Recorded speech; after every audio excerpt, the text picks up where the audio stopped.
ناظرین، آج بے باک گفتگو میں ہمارے ساتھ ہیں حضرت شاہ عباد الرحمن نشاط صاحب، جو خلیفہ ہیں حضرت مولانا ابو الحسن علی حسنی ندوی۔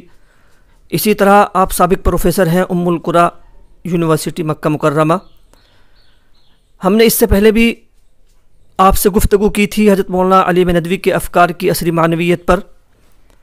آپ آج گفتگو کریں گے حضرت سید احمد شہید رحمۃ اللہ علیہ کے افکار اور خیالات پر اور آپ کی تحریک پر۔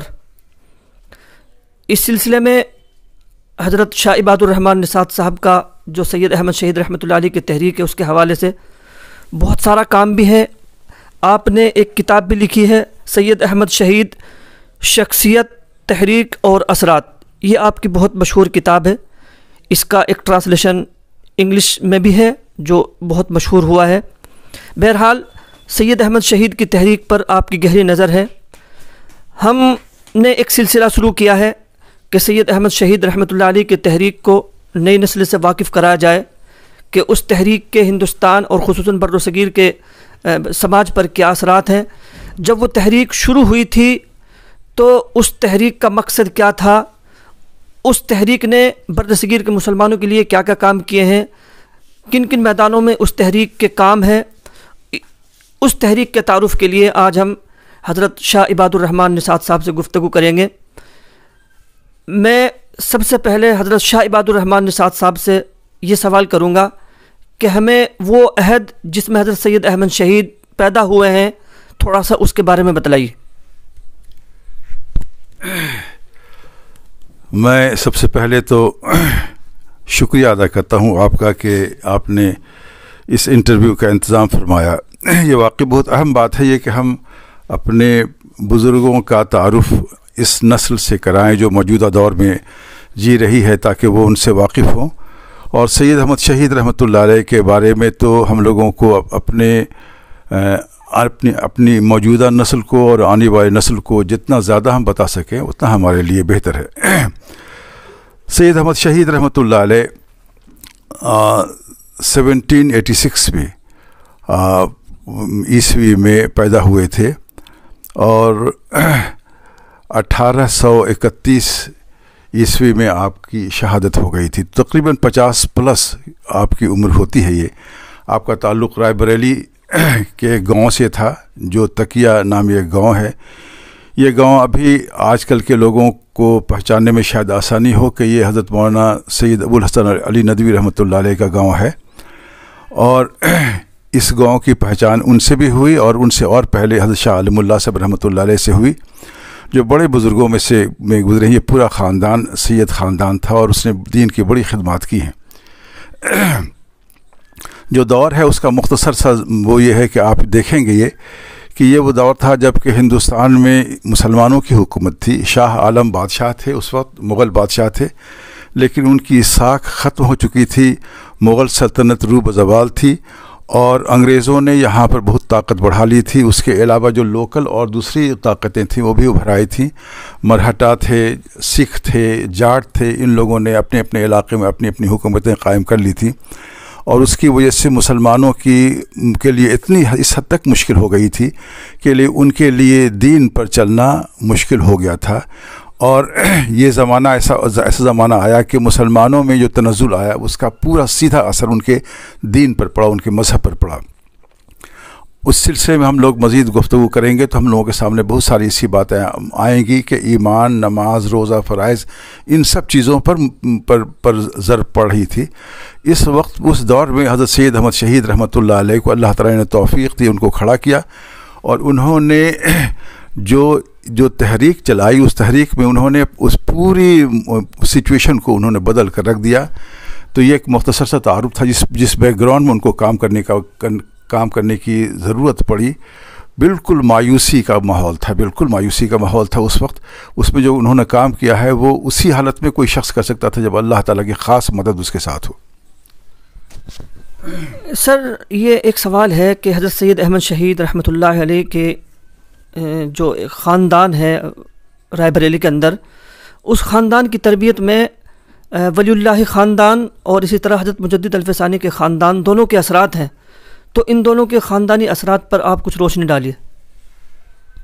جی یہ بات صحیح ہے. حضرت سید احمد شہید رحمۃ اللہ علیہ کے جد امجد ایک بزرگ گزرے ہیں، شاہ علم اللہ حسنی رحمۃ اللہ علیہ.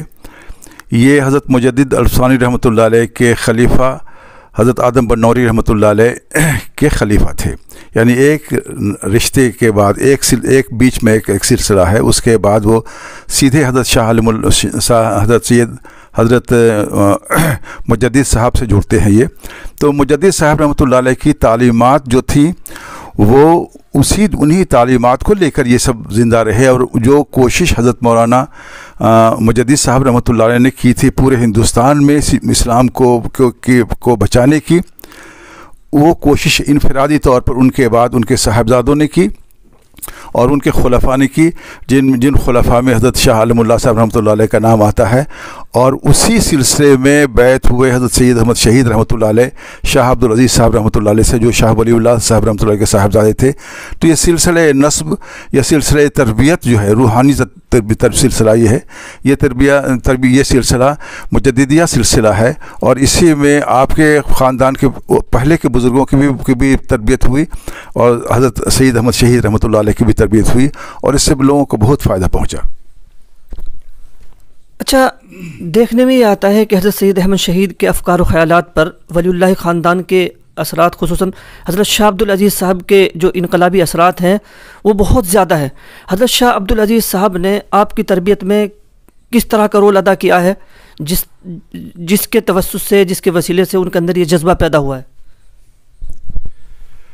دیکھیے یہ سوال بھی پھیلا ہوا ہے، اور حضرت سید احمد شہید رحمۃ اللہ علیہ پہ جو گفتگو ہوگی وہ اس میں بھی بہت ہی وسعت ہے. اس لیے اس انٹرویو کے مختصر وقت کا خیال کرتے ہوئے میں اپنی جو کچھ میں نے اس پر پڑھا، جو میری تحقیق ہے، اس کے مد نظر میں بہت یقین کے ساتھ یہ بات کہہ رہا ہوں. میں نے بائی دا وے میں نے ایک کتاب لکھی ہے سید احمد شہید رحمۃ اللہ علیہ پہ، اس سے پہلے مضمون بھی لکھا میں نے، اور یہ کتاب پہلے میں نے انگریزی ہی میں لکھی، اور یہ انگریزی کی کتاب اس وقت انٹرنیٹ پر بھی موجود ہے. اور یہ کتاب پھر مجلس تحقیق و نشریات جو دارالعلوم ندوۃ العلماء کا ایک ونگ ہے، پبلیکیشن ونگ، وہاں سے بھی چھپی ہے. تو اس سلسلے میں مجھے جو پڑھنے کا موقع ملا تو میں نے اس کو جتنا دیانتداری سے پڑھا، تو میں یہ بات کہتا ہوں کہ اس تحریک کو سمجھنے کے لیے اس طریقے سے دیکھنا مناسب نہیں ہے کہ ڈائریکٹلی حضرت سید احمد شہید رحمۃ اللہ علیہ کی تربیت میں اور ان کی فکر کی تعمیر میں حضرت شاہ عبدالعزیز صاحب رحمۃ اللہ علیہ کا ہاتھ تھا. بے شک حضرت شاہ عبدالعزیز صاحب رحمۃ اللہ علیہ کا انفلوئنس ان پر بہت بڑا تھا، لیکن وہ تربیتی نہج کا تھا. وہ حضرت سید احمد شہید رحمۃ اللہ علیہ کی زندگی اور جو ان کے بارے میں واقعات آتے ہیں شروع سے، وہ یہ بتاتے ہیں کہ وہ لگتا ہے بالکل ایسا ہی ہے کہ اللہ تعالیٰ نے حالات کی ضرورت کے مطابق اسلام کی مدد کے لیے، معاونت کے لیے ان کو کھڑا کیا تھا. جب وہ حضرت شاہ عبدالعزیز صاحب رحمۃ اللہ کی خدمت میں گئے تو ان کے ذہن میں کوئی اس کی ترتیب نہیں تھی کہ مجھے کچھ بڑے پیمانے پر کام کرنا ہے. اپنی تربیت کے لیے ان کے دل میں اتنا مضبوط جذبہ پیدا ہوا کہ وہ لکھنؤ سے دلی پیدل وہاں سے تشریف لے گئے اور وہاں ان کی خدمت پر رہے اور تربیت حاصل کی اپنے طور پر. اور پھر اس کے بعد جو حالات آتے ہیں وہ آتے ہیں. لیکن یہ کہ چونکہ اس سلسلے میں یہ بات جو مضبوط چیز جو فکری رہی ہے وہ جب لے کر اٹھے تو حضرت شاہ عبدالعزیز صاحب رحمۃ اللہ علیہ کی مکمل تائید ان کو حاصل تھی. اور اس خاندان کے بڑے بڑے اور جو لوگ تھے جو شاہ عبدالعزیز رحمۃ اللہ علیہ کے عزیزان تھے، جیسے شاہ اسماعیل شہید رحمۃ اللہ علیہ، مولانا یوسف پھلتی رحمۃ اللہ علیہ، سید عبدالحی بٹھانوی رحمۃ اللہ علیہ، شاہ اسحاق صاحب رحمۃ اللہ علیہ، یہ سب بڑے جید علماء تھے اور شاہ عبدالعزیز صاحب رحمۃ اللہ علیہ کے چھوٹے تھے. اور ان سبوں نے سید صاحب رحمۃ اللہ علیہ کا مکمل طور پر ساتھ دیا. اس کے بعد وہ تحریک اسی طریقے سے چلی آگے بڑھی جیسے اللہ کو منظور تھا. لیکن میرا اپنا خیال یہ ہے کہ یہ بات اس تحریک کے بارے میں کہنی صحیح نہیں ہوگی کہ باغ ڈور حضرت سید احمد شہید رحمۃ اللہ علیہ کے ہاتھ میں نہیں تھی. ان کو سامنے فرنٹ پر لا کے رکھا گیا اور پیچھے سے اور طاقتیں تھیں جیسے حضرت شاہ اسماعیل شہید رحمۃ اللہ علیہ وغیرہ تھے، اور ان لوگوں نے اس تحریک کو آگے بڑھایا تھا.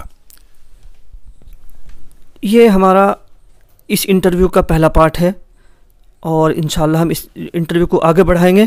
دوسری نشستیں انشاءاللہ اس کی ہوں گی. ہم یہ چاہتے ہیں کہ یہ انٹرویو بہت جامع ہو اور مختصر ہو. شکریہ.